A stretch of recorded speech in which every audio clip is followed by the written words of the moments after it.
Welcome to my channel Pallavi digital arts. స్నేహబంధం. అటవీలోనే ఒక చిన్న పక్షి పిక్కుకు పిచ్చుక ఉండేది. పిక్కుకు ఎప్పుడూ ఒక్కదానిగా ఉండేది, ఎందుకంటే అది ఇతర జంతువులతో స్నేహం చేయడానికి భయపడేది.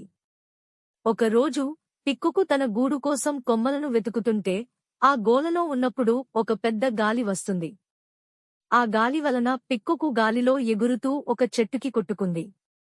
అప్పుడే అక్కడ పగడమైన ఒక గజరాజు దానిని చూసి, నీకేమైనా జరిగింది పిక్కుకు అని అడిగాడు.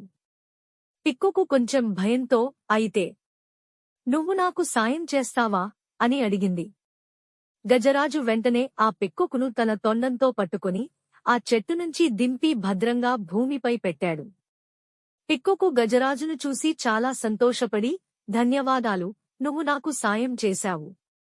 నేను ఒంటరిగా ఉండటం కంటే నువ్వు నాకు స్నేహితుడిగా ఉండాలని కోరుకుంటున్నాను అని చెప్పింది. గజరాజు చిరునవ్వుతో, మనకు స్నేహం అనేది చాలా ముఖ్యం. ఒకరికి ఒకరు సాయం చేస్తూ కలిసి ఉండాలి. స్నేహం అనేది అందరినీ బంధిస్తుంది అని చెప్పాడు. అప్పటినుంచి పిక్కుకు గజరాజుతో స్నేహం చేస్తూ ఇతర జంతువులతో కూడా స్నేహం చేసింది. అందరూ కలిసి ఆ అటవిలో ఎంతో ఆనందంగా జీవించారు. ఉపదేశం: ఈ కథ మనకు స్నేహం యొక్క గొప్పతనం గురించి తెలియజేస్తుంది. స్నేహం అనేది ఒకరికి ఒకరు సహాయం చేయడం ద్వారా పుడుతుంది. మనం ఎప్పుడూ ఇతరులకు సహాయం చేస్తే మంచి స్నేహితులను పొందగలుగుతాము. ముగింపు: అటవీ జంతువులందరూ స్నేహబంధంతో కలిసి ఉండి తమ జీవితం సంతోషంగా సాగించారు.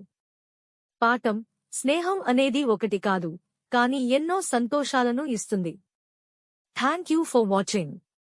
Please like, share and subscribe.